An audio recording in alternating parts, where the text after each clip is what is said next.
Waiting for the, now we are live. Okay, now we're live. Hello, people. We're going to vamp for 2 whole minutes.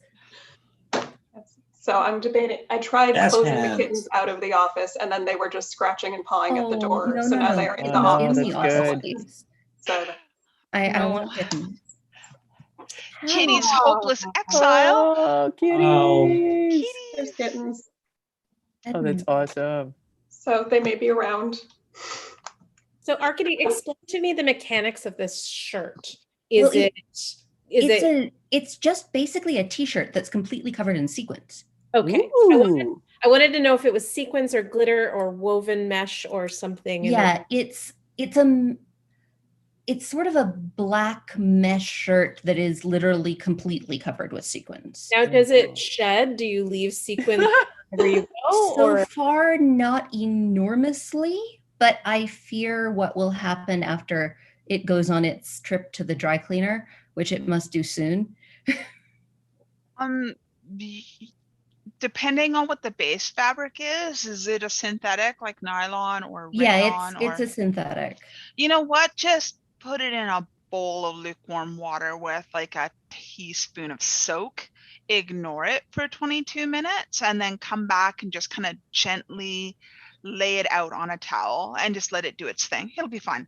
22 minutes is oddly specific. Yeah. Yes. I love that. Like I've performed science. Unless I have to 23 go to the dry is too long.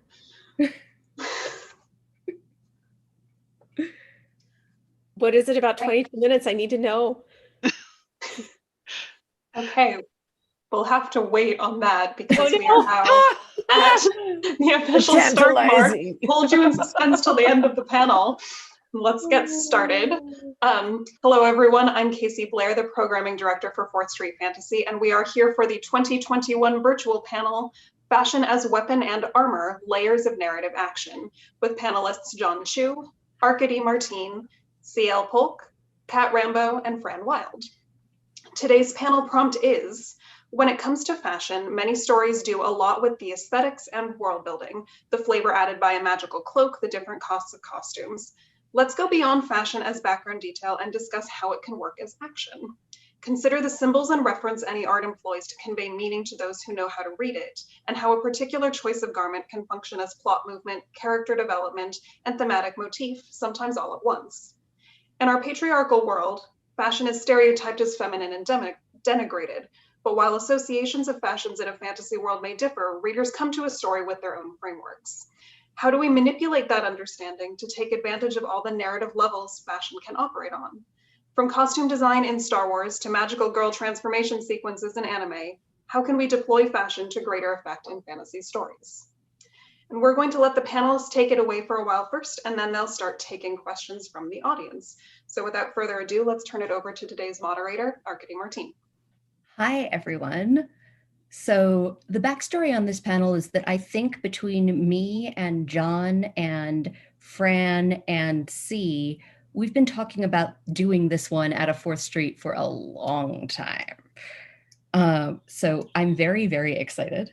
And I am going to ask our esteemed panelists to introduce themselves briefly and to talk about why they are excited about talking about fashion in fantasy. Let's start with Fran.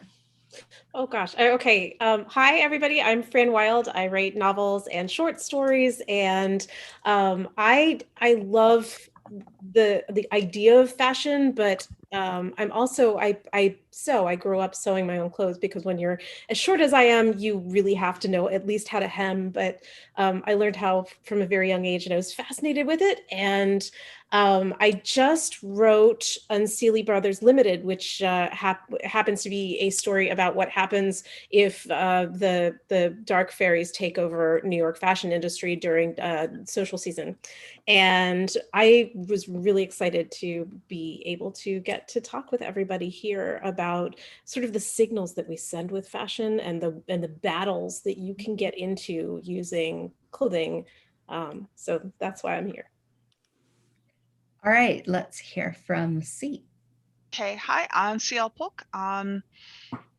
generally write fantasy novels, and the reason why I wanted to be on this panel is because, I mean, give me an opportunity to gas on about fashion and I will take it. This particular approach is really cool to me because I like to visualize the idea of like what people wear, how they style their hair, how they wear their makeup, and all of that other stuff is all like, it is code that you can read as easily as a book if you have the knowledge. And the thing is that a lot of us do, but we don't consciously know that we do. And so to me, fashion is about creative expression, but it's very strongly about presenting the identity you want the world to have of you. You can use it as a way to expose the truth about yourself, and you can use it as a way to hide yourself from the world, depending on what it is you want to do. And because of that, the choices of what characters wear in stories can communicate extremely powerful symbolic things. Okay. Yeah, sorry. I'm John Chu. I'm primarily a short fiction writer. I feel like Chelsea just basically said everything I was going to say. No, this is fun. No, this is good. Because a lot of it is that I'm very interested in clothing and identity. I mean, like, I have to be careful. Like, presentation and identity are not synonymous, but presentation is a choice. Like, for the most part, nobody is forcing you to. I mean, there are exceptions, but let us assume like a healthy, steady life, and then that you are in fact making choices about what you get to wear. That doesn't, so you are making decisions about what you are choosing to reveal about yourself, and then what you're choosing to hide about yourself. And I just find that endlessly fascinating. Like you can, like I read the fashion blogs, and you see, for example, Hollywood stars, and they are making, and well, they are actually really, they're stylists, but in consultation with them, are making very specific decisions about what about themselves they want to show to the world, and that is endlessly fascinating. Also, my first actual sale to a speculative fiction venue is a fashion and urban fantasy story. So I feel, so I have feels. Kat? Well, the peril of going forth is that you keep hearing people say things and going, oh God, I was going to say that. But luckily none of you said actually the thing I was going to say, which is that I write fantasy and science fiction. In the space opera I have coming out in September, there is a garment that is significant at the end and is a kind of marker of a transition. But for me, the way that characters assemble their identity via clothing and how they present themselves to the world is particularly fascinating when they're trying to deceive the world. And I think, give me somebody trying to masquerade in a group that they're not quite comfortable with, and I just think there's so many awesome potential situations there. I love the idea of people assembling their identities and kind of like, here are the markers of my identity, and maybe they're real and maybe they're not. This is going to be fun. So I'm Arkady Martin. I write fantasy and science fiction, and I think I'm obsessed with fashion as signaling. I am obsessed with it in part because it's one of my favorite things to write about, and in part because it's a big part of my life as a person in the world. I happen to enjoy doing it, and that makes me think a great deal about a lot of the things that we've already touched on, whether presentation is coterminous with identity or not, style as code, and how we can convey that. Basically, fashion is signaling. What do you want to say? What does the world want to say with what it asks you to wear, and what it may think that you oughtn't wear? What is the world going to think about you if you wear that? And I love and am deeply interested in how we can use this in storycraft, how we as writers can pick up that particular weapon and deploy it. So the first question I want to pose to all of you is, if fashion is signaling, if fashion and style are a code, how can we convey this to a reader in terms of storycraft, especially when a reader may not be very familiar with what they don't know about fashion and signaling with appearances? I think I might throw this at Fran. Sure. I start with a softball question. Why don't you, Arkady? This is a great one, and I think what it makes me think of is how you can help the reader transition from the familiar to the unfamiliar using things that they know, because we all know some of the basics. We might not know, the name of Alexander McQueen's third show. I do because I love it, but there may be something about, introducing a character by what they choose to wear on a particular day or what they won't ever wear, that does help us understand the unfamiliar world that we're plunged into. And one of those moments is actually Victoria Schwab's opening for Darker Shade of Magic, which is Cal wore a very peculiar coat. And that does this thing where she just shifts you in a minute into something where the coat is multi-dimensional. It doesn't have two sides, it has an infinite number of sides. And so you have the familiar of a coat, and then you have this multi-dimensional aspect. And within 2 sentences, you've got a very good sense of the character and the world. So I just Yep. I think there's a lot of ways to do it, and it's one of the things that's so awesome. And one thing that I think can be a lot of fun is showing a character reading another character. Showing a character who's like, okay, I'm sizing her up, and oh, she's got the gloves that comes from that really expensive dressmaker. Or and because it tells you something about both characters, right? It tells you not just something about the character being observed, but the fact that the one that it's observing knows that level of detail. And that way you just kind of show all this stuff in action, and you don't have to explain it, right? You show it in action, and it's so cool. So yeah.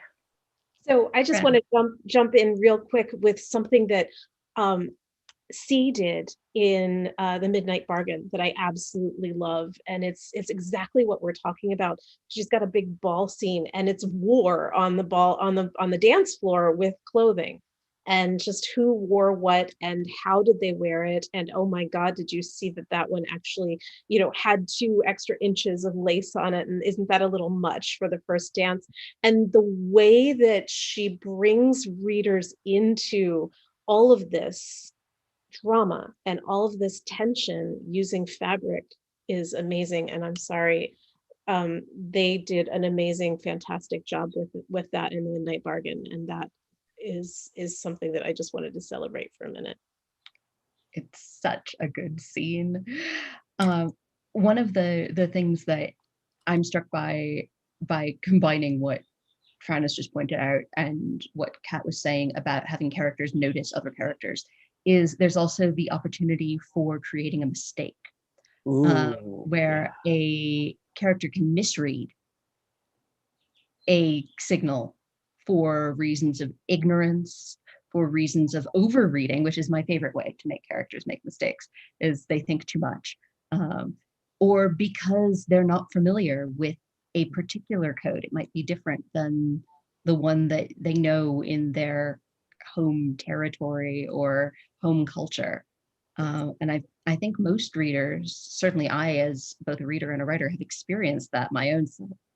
The moment of, oh, okay, everyone else here is in a t-shirt with a funny slogan on it, and I have shown up in a slinky dress. Great.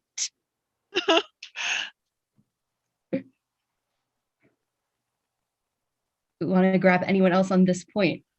I'm gonna. Sorry, go ahead. Let's start with John and then go back to Kat. Okay. Yeah, no, I just wanted to sort of to reiterate that what everybody is sort of dancing around is that reaction shots are your friend. Mm. That even that what's important is not so much that the reader, whether the reader understands the code, but that everybody else in the scene does. And then the fact and then their reaction to the slinky dress or whatever is what tells the reader that, oh, this person has clearly gotten the wrong memo, or maybe they react in it, or maybe they react approvingly to the slinky dress, and then you now know that this is a context where both the slinky dress and the t-shirt are fine. Which actually was the experience, because that happened at a con. Yeah. So I was lucky in that one. I want to hear what C thinks. I want to know. I was going to say that even in a memo-less space, a lot of people who don't think they know anything about fashion already know. Because let's think about two women standing at a traffic light. The woman on the left is wearing white trousers, high-heeled white strappy sandals, a floral print blouse, oversized sunglasses, and her hair ripples gently in the breeze. And she's standing next to another woman in Converse Chuck Taylor running shoes, overalls, and a collared shirt with the sleeves cut off. I don't even have to tell you anything else. You've already got assumptions and ideas about who these two women are, where they come from socially, what subcultures they swim in, where they're likely to be going once they cross the street. We already have an idea, because this stuff is already coded inside us. We already know it. We just don't know we know it. I love Pat, that. you wanted to touch back on a point. Yeah, I want to say one of the things that I think makes writing fashion really fun is that you can really sort of revel in the sensory stuff. You just have so many textures and sounds and smells and all of that. You could just have so much fun. And that is one of the reasons why I think kind of showing fashion in action, you can get away with that sometimes in a way that you couldn't perhaps with other stuff, because it's so innately fascinating. Although we all find this fascinating, so we're all sort of already convinced of this. So absolutely, I'm right. Yes, no one could contradict that.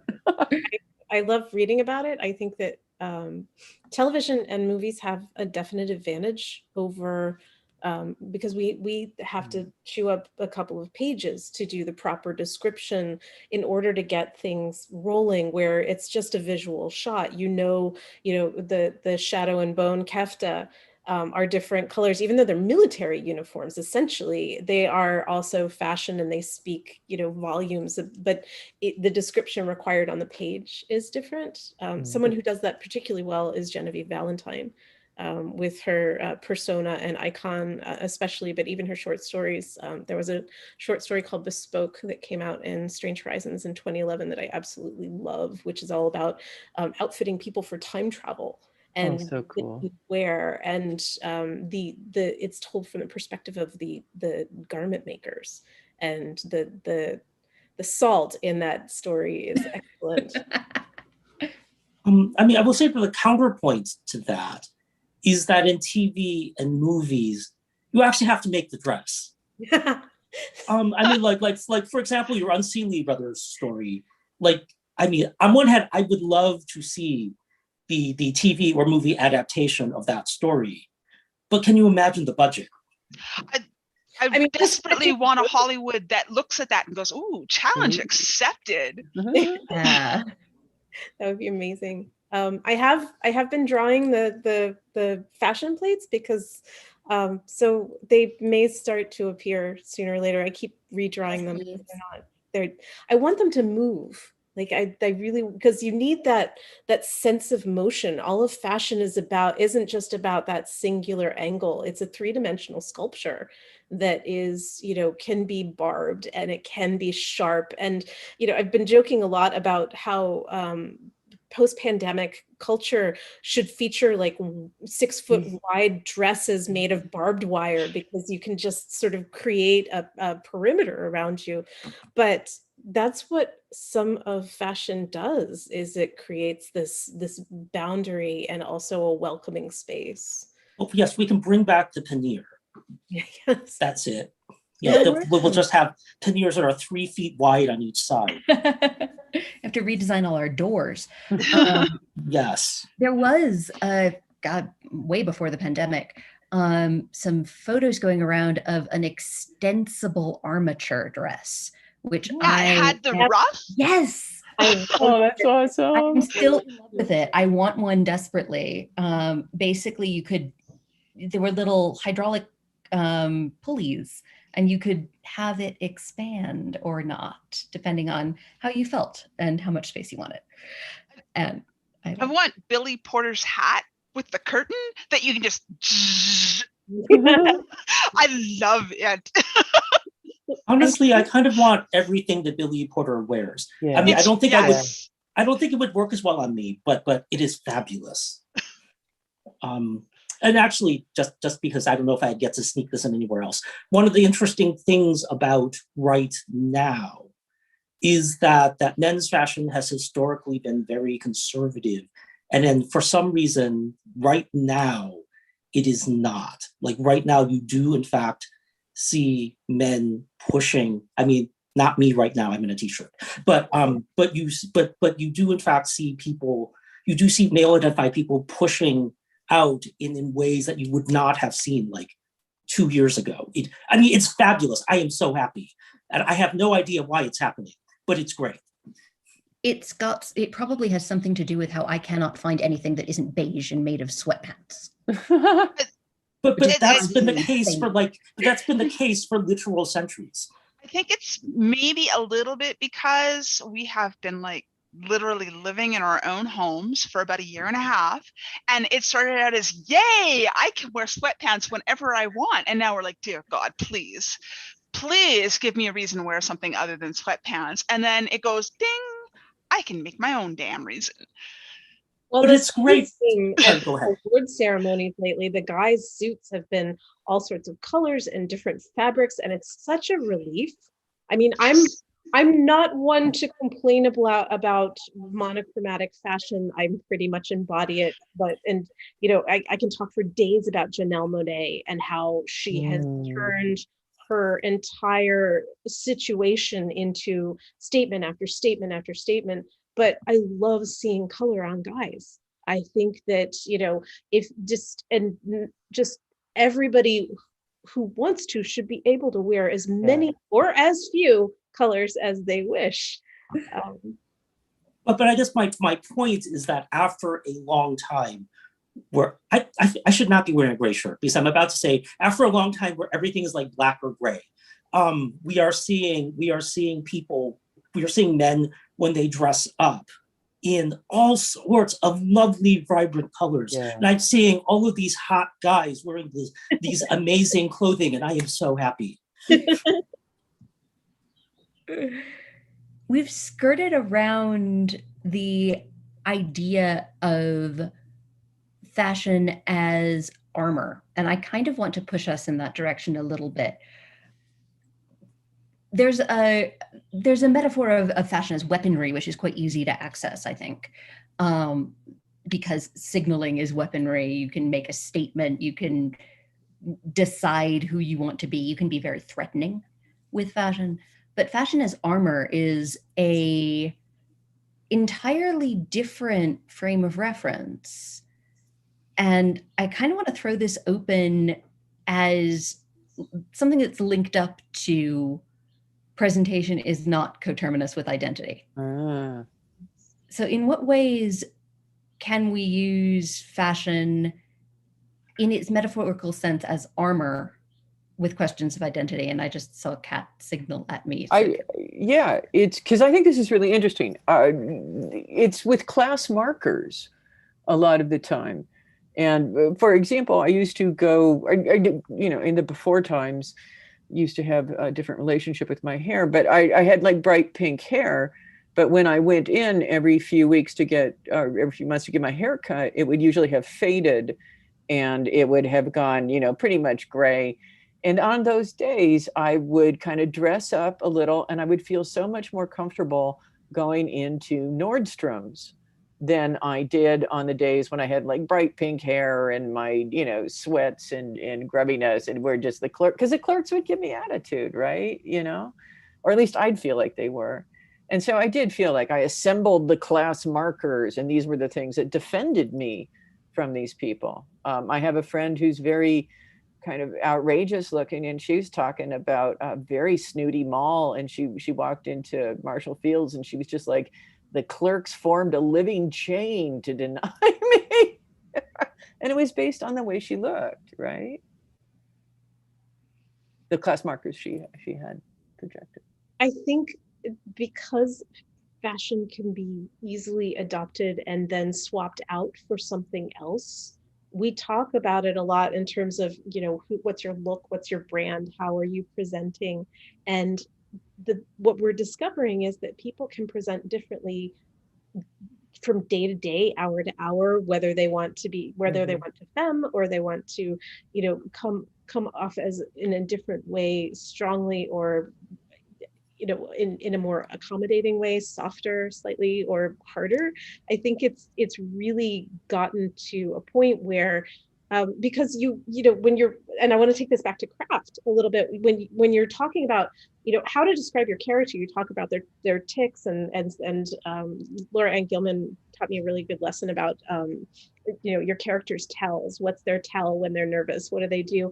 But we also have characters identify strongly with certain clothing, and when they switch clothing, that they are sort of changing state in a way that we don't often see in influencer culture a lot. So I'm super invested in this, but I don't want it to get too far away from the fact that fashion is play, and it's identity play. Often we talk about cosplay, and we can talk about everything from Disney bounding, where you wear the colors of your favorite thing to go to Disney when as an adult, to just what you see on television, where you've got a character who's going into a fight dressed all in leather and very serious, and here's where Fran goes to Killjoys.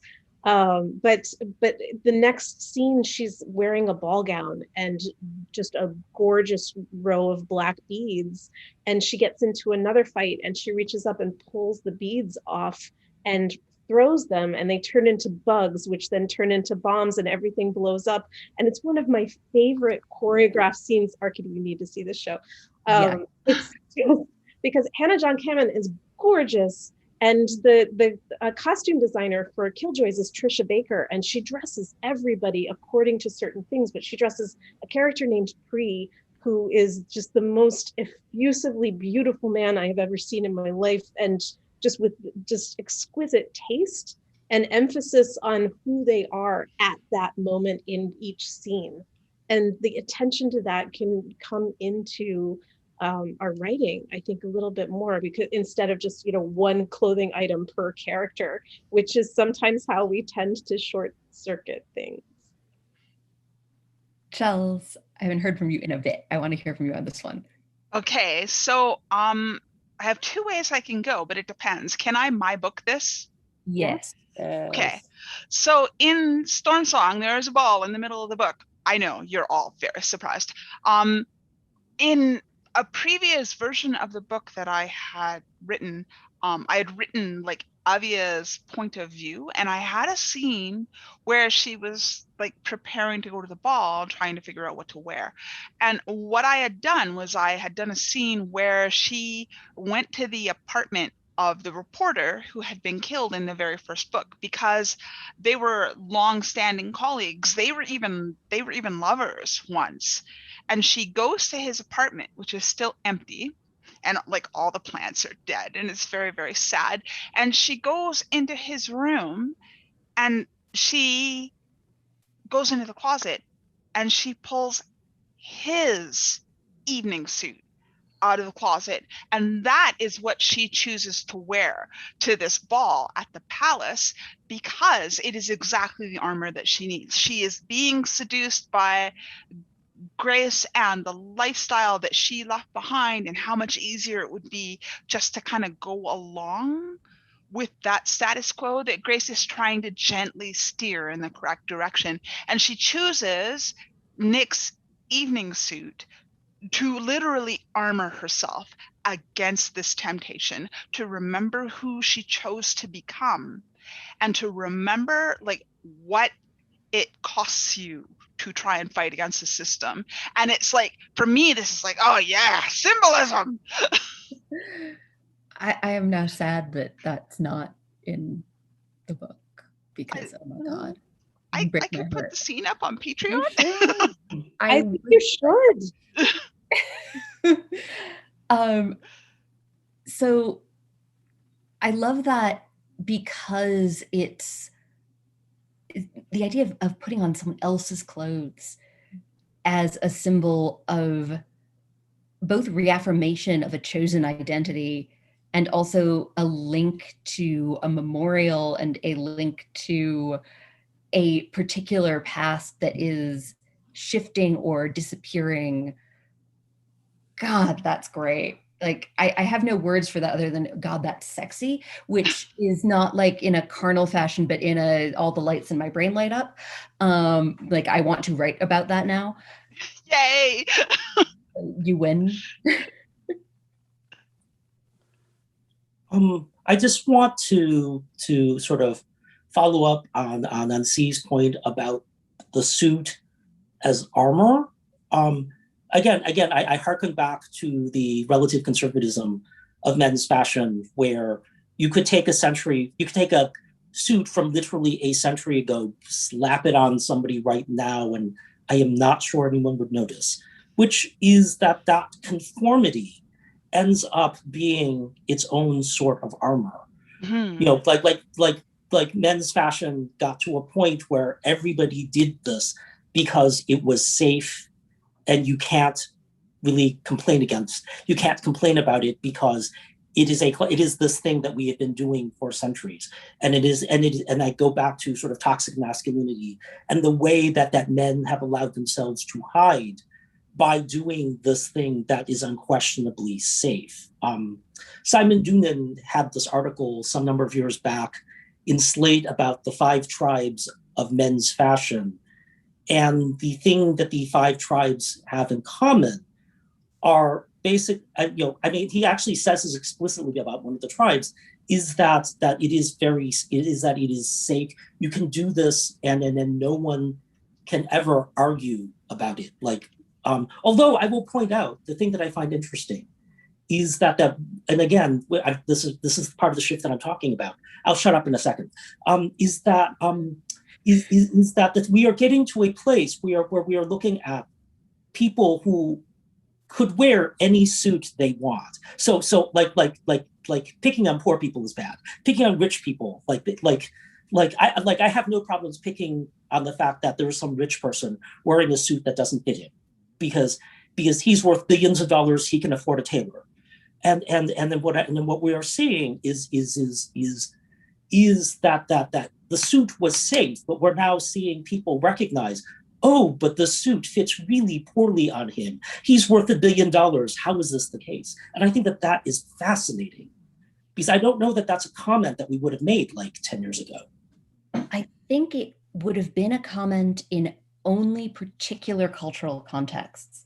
And I cannot believe I am bringing up Boris Johnson in his suits are awful. Street. His suits are awful on purpose. Like, his suits are awful on purpose. They are very specifically doing cultural signaling, and they are doing I have enough money to be one of the boys at Eton. Yep. And no one cares that my suit doesn't fit me and my hair is a mess and I look like a buffoon. In fact, the fact that I can do that shows just how powerful and clubby and one of the boys I am. And I hate that it works, but oh, it works. It goes back to who's allowed to curse and who isn't, because it will be, taken badly and it will reflect bad on you. We talked a little bit about signaling, but I'm really interested in getting to the idea of signaling between characters, and also it happens on the national and international level too. We've got some really good examples of brooch diplomacy that Yes. I never know how to pronounce that. It's brooch or broach. Potato. Brooch. Can you define it? I don't know so this is it's been particularly well documented with the royal family in England, where they will pick out certain jewelry to send messages. The ruby crown that Queen Elizabeth wore when Donald Trump visited was, so many rubies and it was intended to ward off evil, according to some parts of the internet. The pins that Madeleine Albright wore when she had diplomatic meetings. Ruth Bader Ginsburg, everything that she wore was a fashion message from the bench, quite often, of her opinion. The descent color is a really good example of that, and how that it allows for visual messaging when you have to be someone who says some other thing. Welcome, we are so glad you're here, except that I'm wearing something that says you are absolutely not welcome, is a really deep message. And it speaks to what we were talking about with characterization and plot, not just world building, because that immediately raises the tension in a scene, especially if someone else in the scene recognizes that. My dog is going crazy. I might mute for a second. We can pet the dog. We can pet Luna. Not today. John said something in the introduction that made me think about like he was talking about like what you wear is a choice about how to express your identity, and my brain even went, oh, wait, what if it's not you? What if you don't get to pick? Yeah. What does that communicate about power in the story?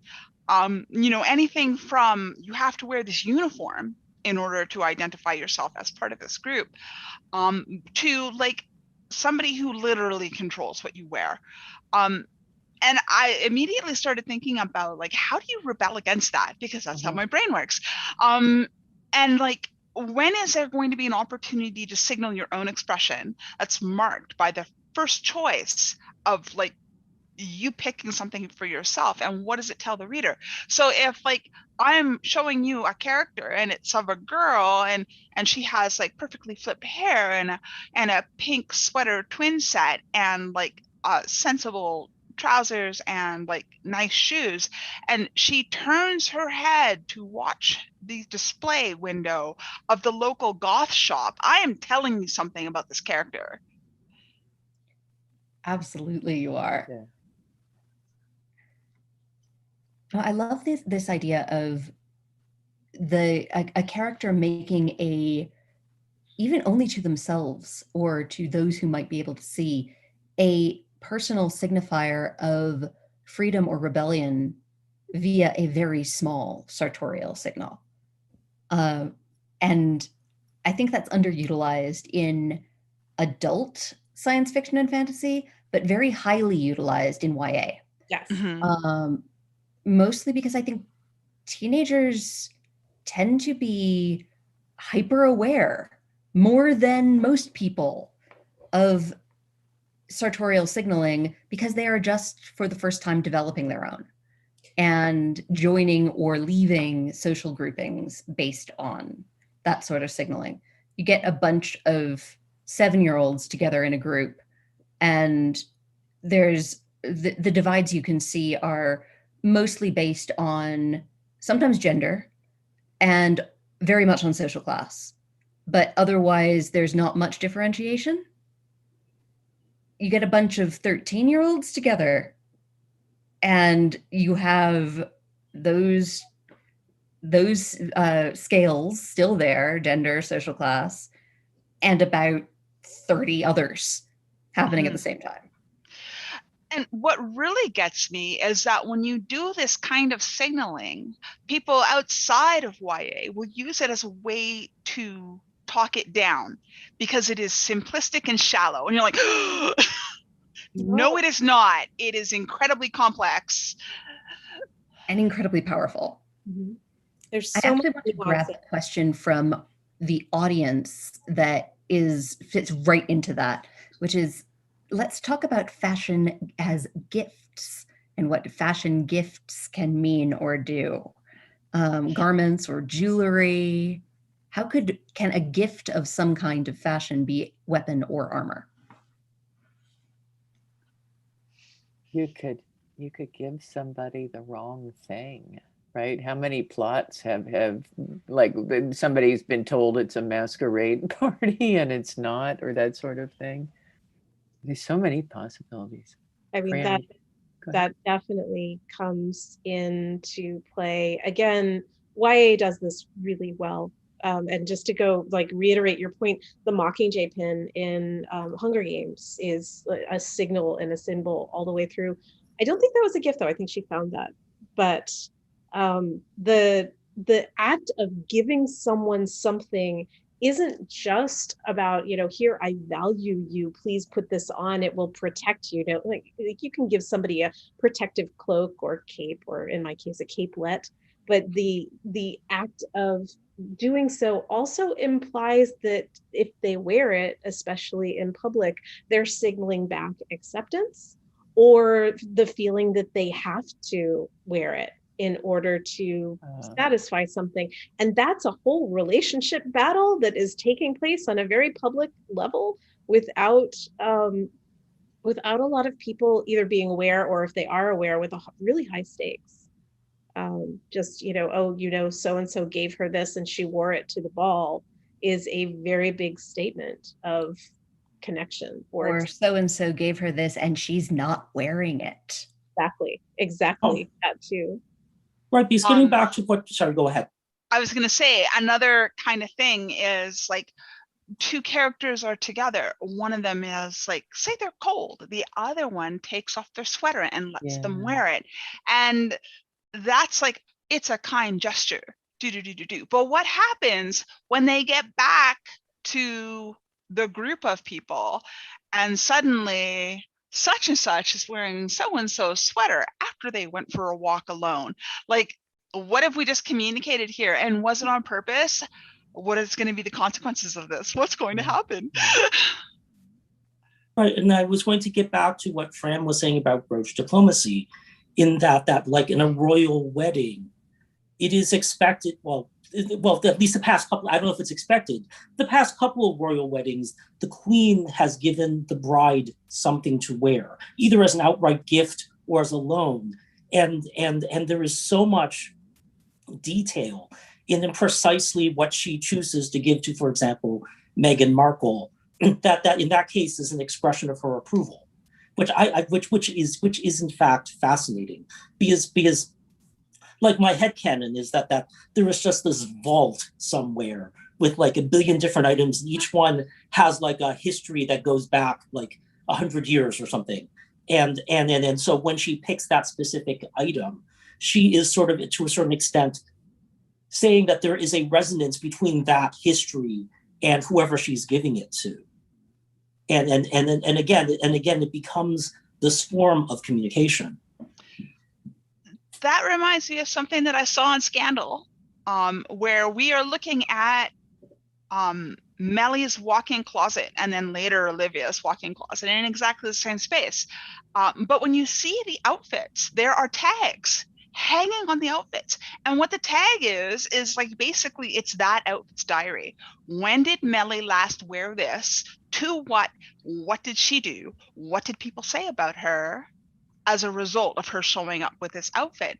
So the simplistic idea is that you never repeat an outfit. That's not true. You strategically repeat outfits. Oh.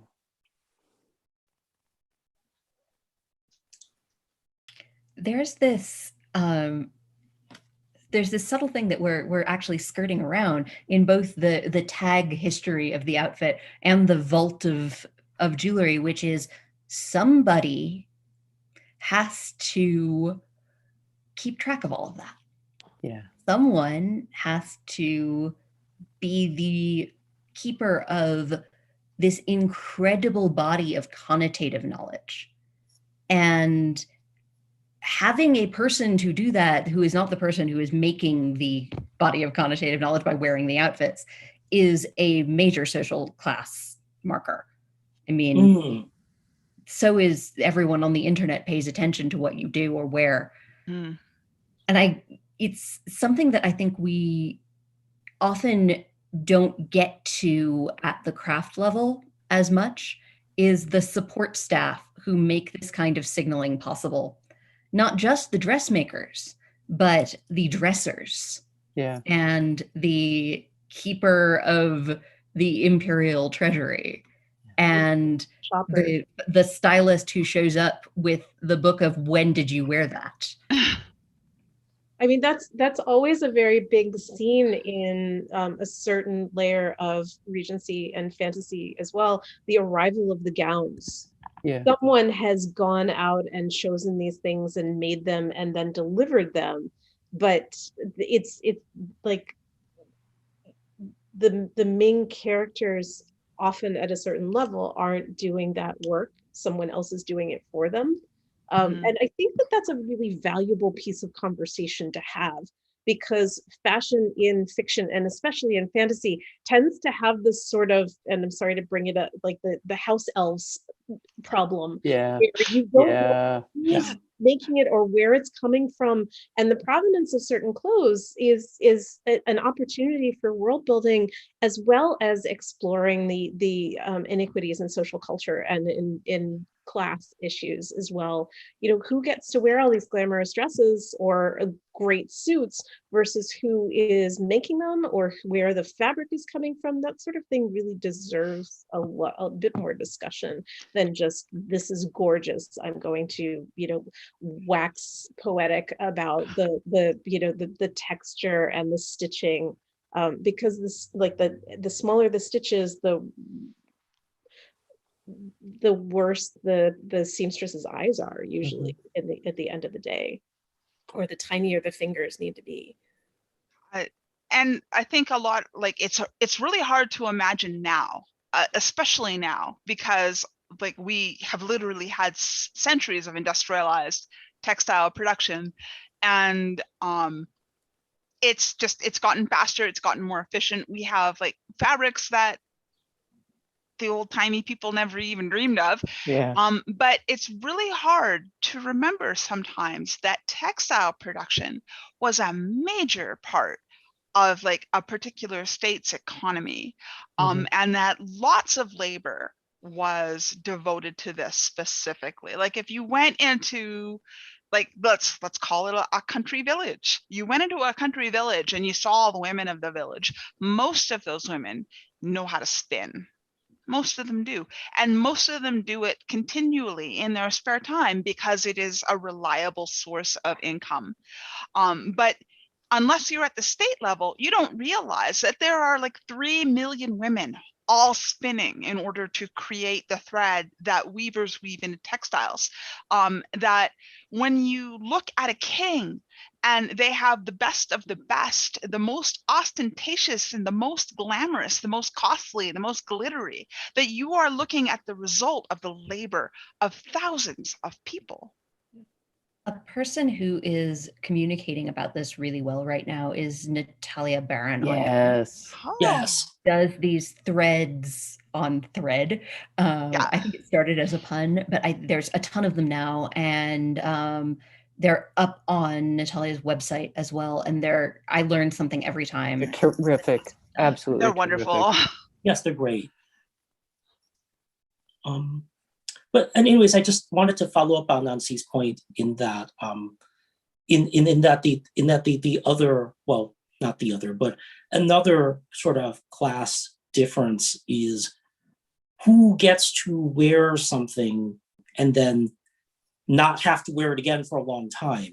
Yeah. And then who has to, like, this is their shirt, or this is their skirt, or they have to at some point recut or repurpose that skirt for something else because that is the fabric they have.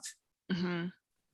That And then of clothing is really, I mean, that just the remaking of a dress is a very it's essentially a Dickensian subplot quite often, but we don't see, I don't see it a lot. We don't see clothing getting old or threadbare or ripped or torn as often as we, Little Woman, absolutely. I would love to see that sort of lineage of what, where a gown or a suit started and what it becomes across, a whole era. I'm trying to remember now, I'm going to have to look it up, the name of the other Louisa May Alcott book, not Little Women.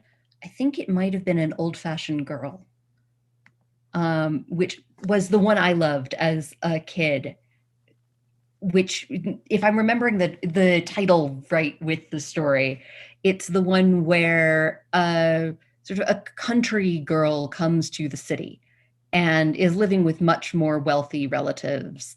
And it is all about what they are wearing and how they are wearing it and what signals this is sending to their prospective boyfriends or husbands, and tied up with how women could be more independent, in how dressmaking fit into that. And just, I haven't thought about this book in literally decades, and am now, I need to reread this.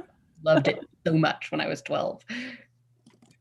I mean, that's that Firefly line from Shindig, where the girls, the party girls are sort of, being very snide and saying, "Oh, you ought to see to your girl. She made you a dress that looks like you bought it in a store." Yeah.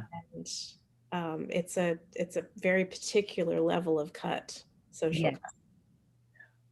Yeah. The Wild Casey has appeared to tell us we have 5 minutes, which I think we could talk about this for hours, and I would like to. I want to give everyone a chance to sort of make a closing statement, though, and we'll go in reverse order of how we started. So let's start with Kat. I'm actually, instead of making a closing statement, this is my first time at 4th Street, and I just wanted to say I'm very pleased to be here, and I wish it wasn't virtual, because I've always heard such good things about it. And next year, fashion stuff is super cool. There's my statement. I would dearly love to be in person soon. Yeah, absolutely. I'm next. I mean, I guess that one of the things that I would like to point out is the inequity, even in something like a T-shirt. When The Rock wears a T-shirt, it is cut to, it is hand cut by somebody in the garment district who's been cutting T-shirts since like way before I was born, specifically to his measurements, and it is hand sewn. So you have this T-shirt that costs hundreds, if not thousands of dollars, and you put it on him, and like all of his muscles show up, and then you see the taper to his waist because it fits him exactly. And if you wonder why he looks amazing in everything he wears, it's because everything he wears costs an insane amount of money.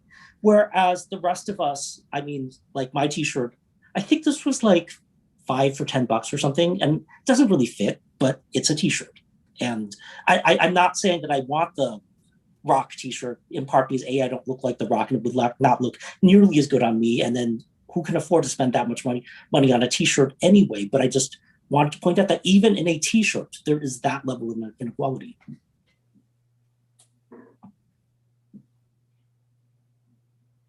Charles, I think it might be my turn. Yeah, it is. I think what I want to say in closing. Okay. All right. I was trying to like kind of gather what I wanted to say to like finish this off. And one of the things that I think I'm going to go with is that when we're talking about fashion in fantasy novels, we are talking about so many things, because we're not just talking about the individual expression of the person who is wearing the clothing. We are talking about that nation's economy and global power.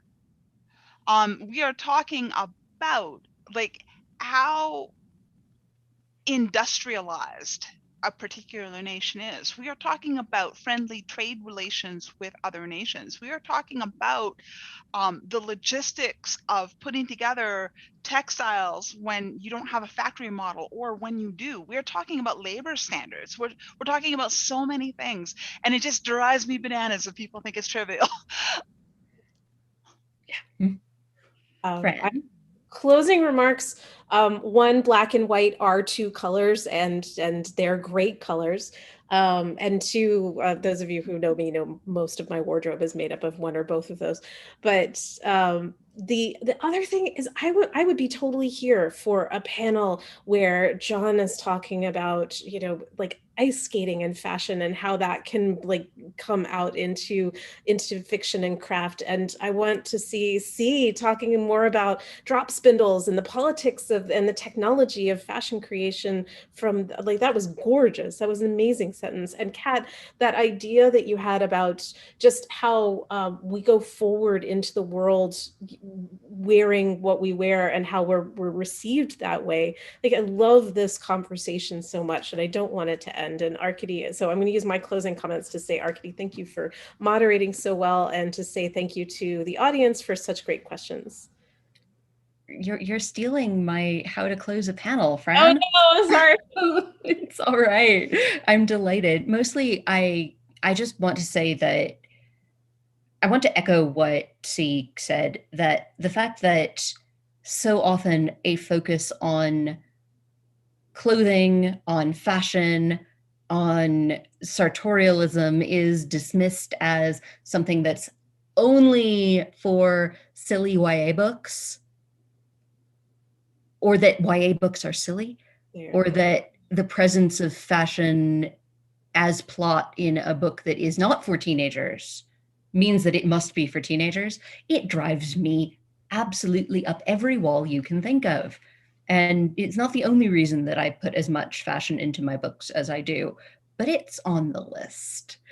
So I think we should keep talking about it. I think we should all keep talking about it and keep making the things that are not present in easy conversations about fashion, like inequality, like labor standards, part of how we talk about it, because I think it's necessary. And I just want to thank all of you and thank our audience. And I have missed 4th Street, and despite the fact that this is virtual, it's pretty damn good. So thank you all. Thank you. Thank you, panelists, for joining us. And thank you, everyone who tuned in for virtual 4th Street 2021. Take care, and we hope to see you folks